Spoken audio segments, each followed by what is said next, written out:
today we're going to talk about the basic functionality in Google Meet. So you may have navigated here from Calendar or from meet.google.com, or more likely from Google Classroom and using the Meet code and link that go along with your Google Classroom. So if we look, we have our dashboard here down at the bottom. First thing I'm going to do is turn my camera off to make it a little bit easier to work through. And we can see that we have our Meet link right here down on the bottom, along with the time. We also have, we can turn our microphone on and off during the meet. You can close caption your meet so that anything you say will pop up along with what other people say. It'll tag the voice that's saying it. If you'd like to raise your hand, we click here and you can see the hand raising icon will present to everyone on the screen. If you want to share a tab, you can either share a tab, a window, or the entire screen. Keep in mind, if you share your entire screen, what you're looking at is what everyone in the group will see. If you share a window, you can come back and forth between the meet.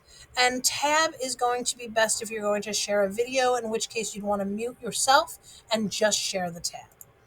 Then we have our settings. Our three dots are an indicator that we're looking at settings. If we want to create a Jamboard associated with this meet, we can do that. We can record the meet here.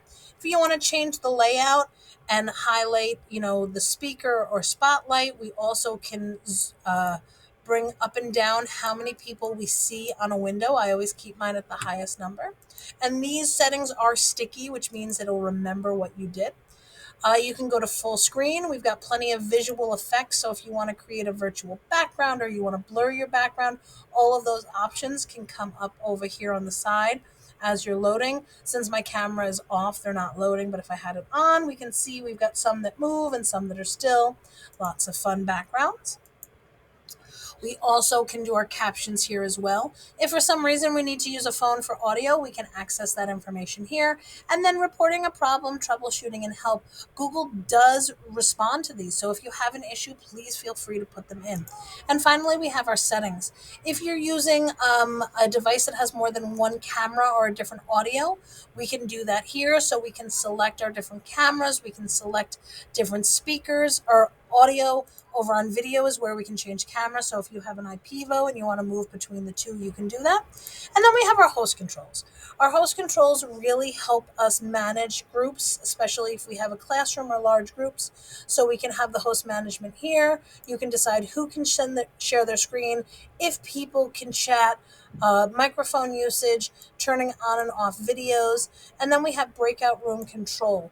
So we have all that information. A quick access will allow everyone in. So if we turn that off, which I have here, you have to join first yourself and then other people will have to ask. It also keeps anyone from dialing out from the meeting.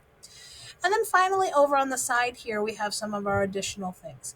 In here, we have all of the members of the group.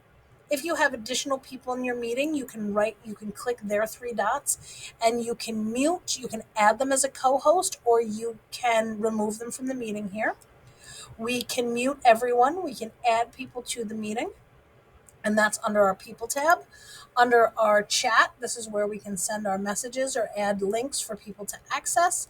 And then finally, we have our activities, which is our breakout rooms, our polls, our question if we want to record, and then to create those Jamboard or whiteboards with it. If you have a shield, it lets you know that you do have access to host controls. These are the same host controls that we see in our settings. And then finally, we have our information button. So if we want to share this information and give copy the joining information to email to someone to bring them in.